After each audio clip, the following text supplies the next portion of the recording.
GeO Esports on the blue, Pain Gaming on the red, Murad and Florentino immediately banned away. They're taken off the board.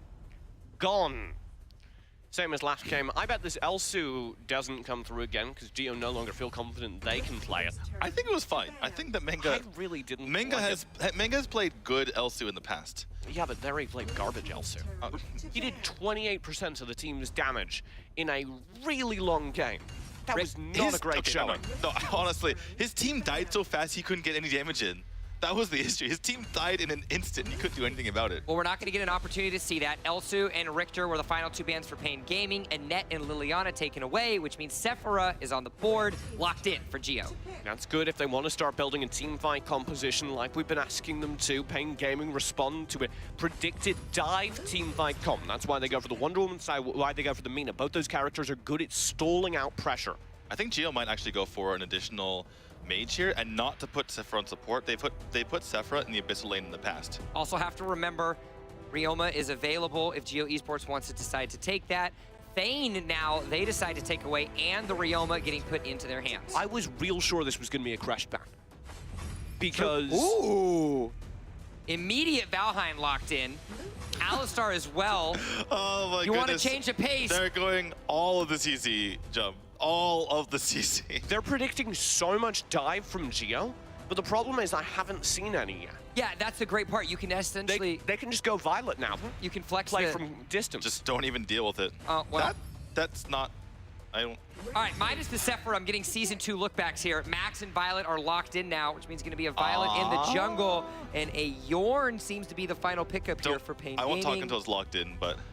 Okay. Double marksman. So, I'm going to cycle back. The Max is weird in the rest of this comp because what they should be doing is trying to build a fortress. I would have actually loved a double marksman from GeO, but Pain is weird.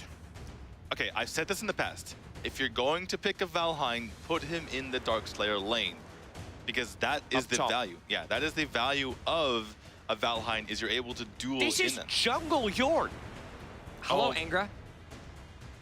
You are working on the theory that this was going to be Wonder Woman in the jungle. This is jungle Yorn. Valheim can still go to Slayer now. Wonder Woman, they can stick in the bottom. I still think they're gonna go Okay.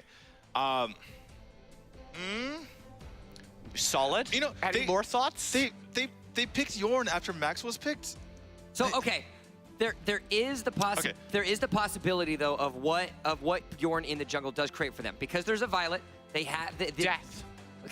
Okay. All right. Well. Okay. There goes my point. It's moot. I think that GeO have seen this from Pain before, because why else would they pick Max into all of the CC?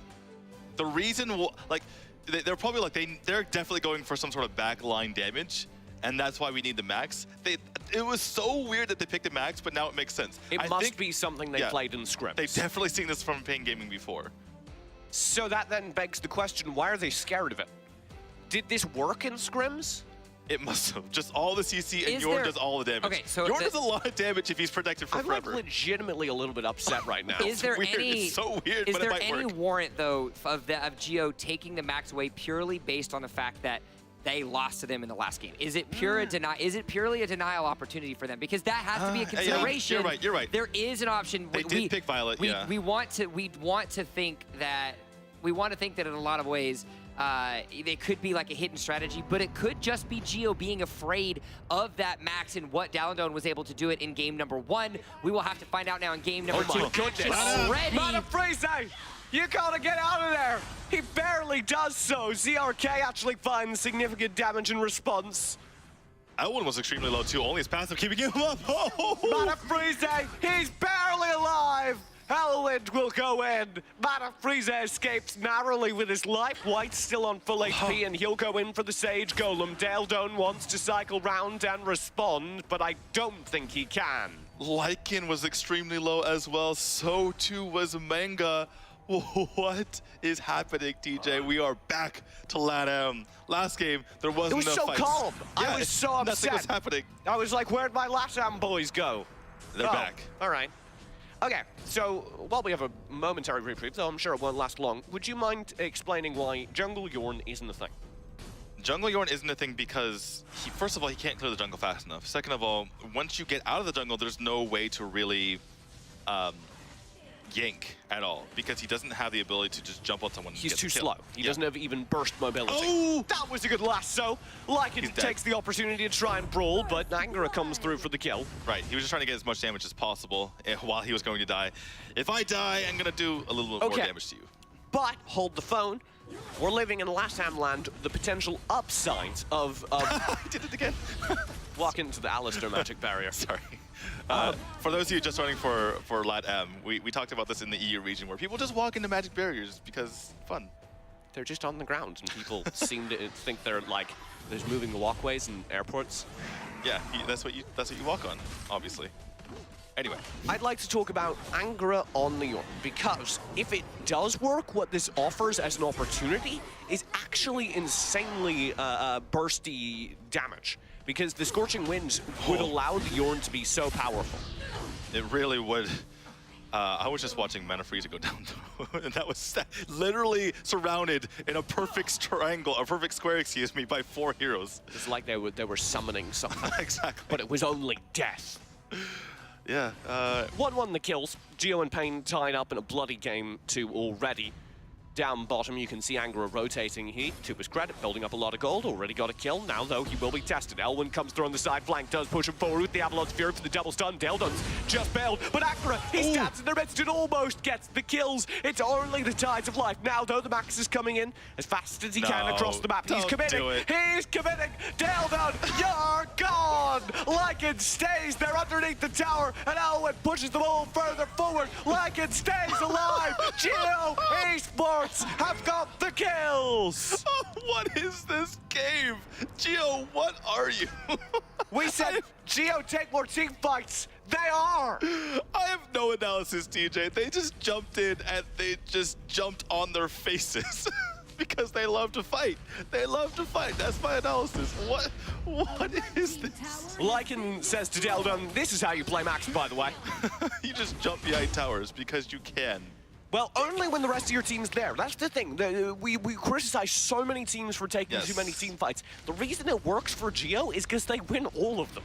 Right, and they're able to jump in. Their aggression is so great. They've definitely done a 180 off of last game.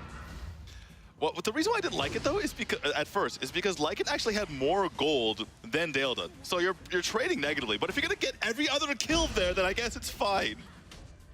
Smith, White, and Elwind are already pushing forward, trying to find an opening off the back of those gold leads. But they can't just be looking for gold, because this is where they stalled up last game. This is where they let Pain Gaming back in by allowing this to become a macro-focused game as opposed to just pure team fights. I think they need to continue to go for team fights like you mentioned and then turn those into objectives. I want to point out Smith's build, though. Very, very standard, by the way. Nothing weird about it, but it is the Orb of the Magi into the Flashy, which has 25% cooldown reduction, TJ. She's going to be hitting so hard from now on, especially after she builds up her passive, which allows you to get 12 magic, or 12 ability power and 100 HP every 10 seconds. Or every 30 seconds, excuse me.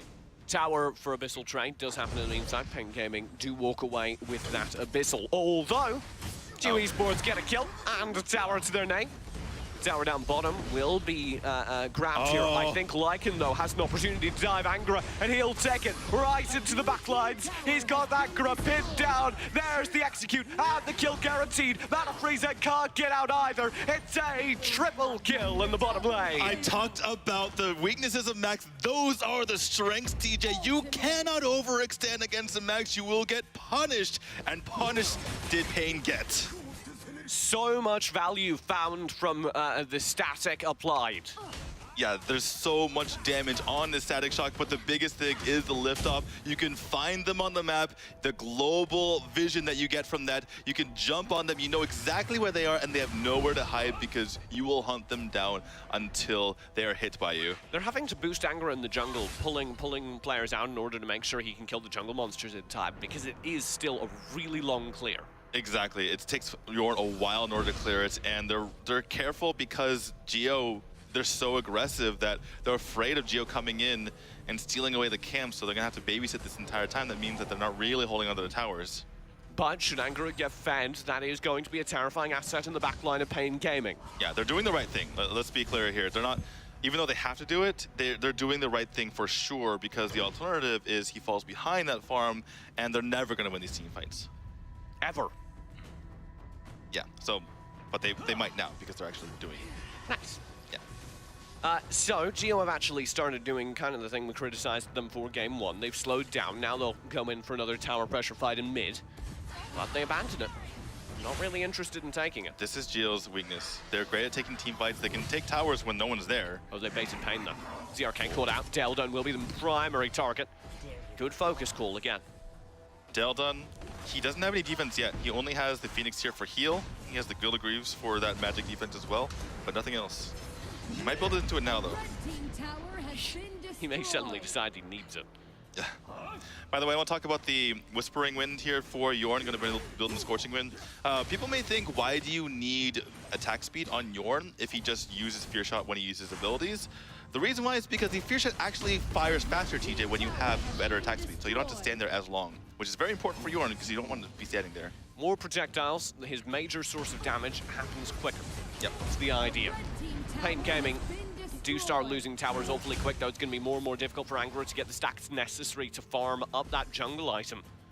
This could be quite a quick game for GeO if they keep up this pace. Smith just hit a power spike, TJ, has the Apocalypse. It's going to be hitting hard every time she auto-attacks after those water spirits. So look at Smith to start doing a ton of damage.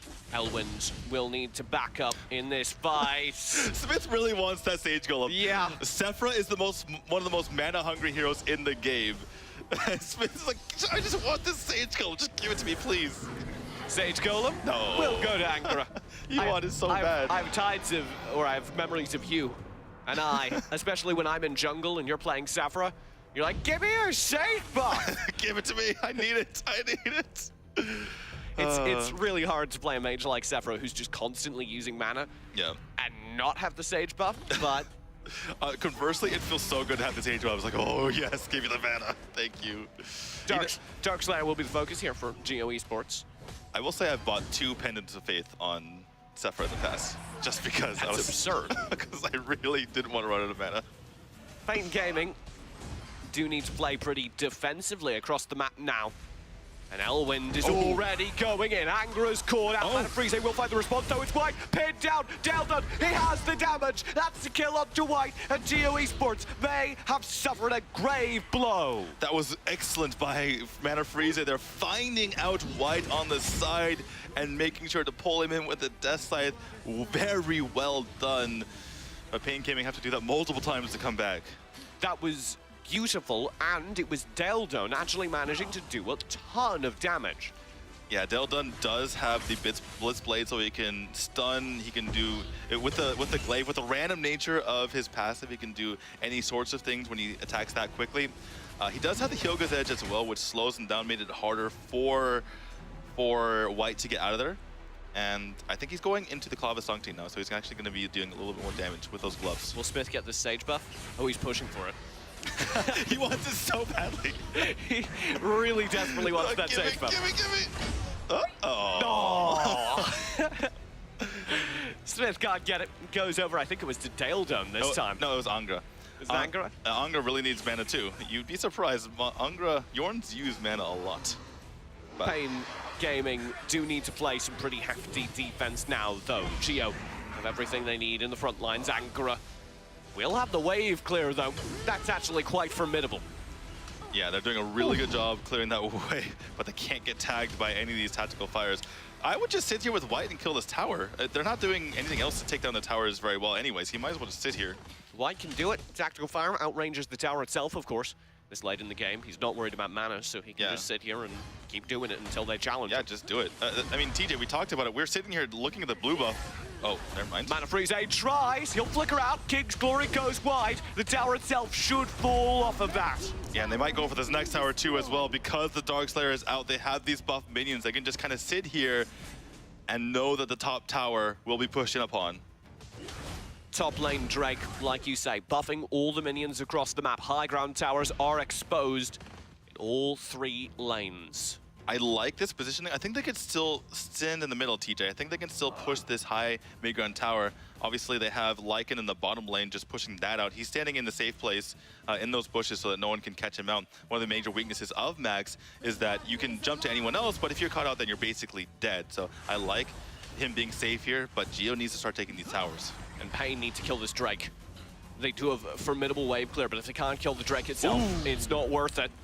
Angara has to play this so far back, though, and he's their major source of range damage. They did get the wave clear, though. This is such a hard team to push in against. Exactly. It's so hard when you're dealing with an Alistar because of the magic barrier and because of that Matrix so well. Credit to Deldon as well. He rotated down and cut off Max in that bottom lane so that no towers were taken down. It is not just Alistar. It is Alistar and Valheim and Yorn. Yeah, Yorn as well with those fear shots are doing so much damage, and you can just clear so quickly. The fact that the fear shot is an AoE damage, it means that you could just fire off one shot and you will kill the entire wave. And I legitimately don't know how GeO are supposed to crack this Sans Darkslayer. Like, I legitimately don't know what they could do. I think they should have gone bottom. I think that Max should have escorted the Darkslayer, and they should have gone to the bottom lane so that the Darkslayer and the team were in opposite lanes, TJ. And then what they do is just have White continuously poke away at it. And that's the advantage that you have from a Violet. And you can't really step up as a Yorn or a Valheim, because when you do that, you get tagged by the tactical fire. Worth noting, the gold lead is pretty significant for GeO at this point. It'll take Pain Gaming a while. We're looking at maybe the 15-minute mark is when they're back on par with gold. Right, this is why it's so frustrating, though. I feel like they could just walk up with White and take towers. And I don't think that Pain Gaming can really do anything about it.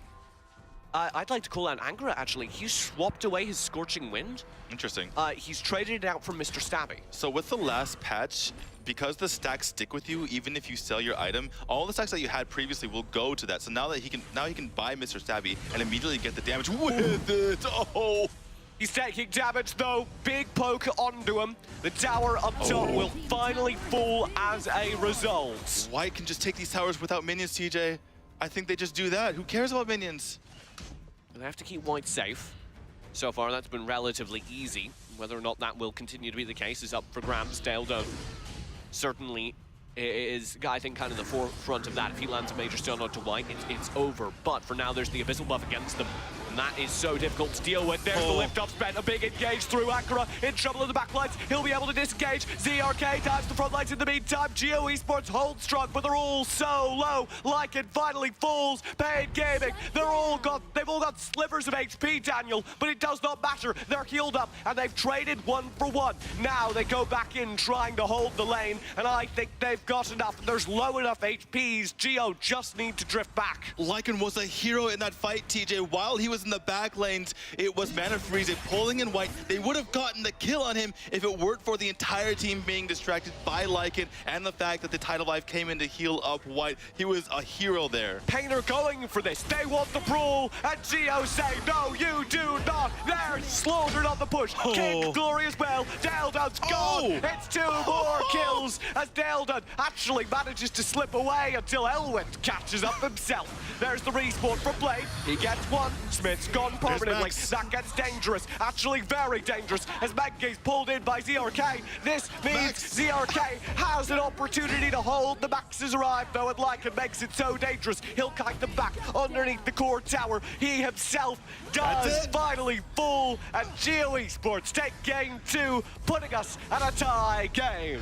It was all a bait in the end. GeO were pushing out of the high ground towers the entire time, but all it took was a fair fight, a fight on fair ground, and GeO took it.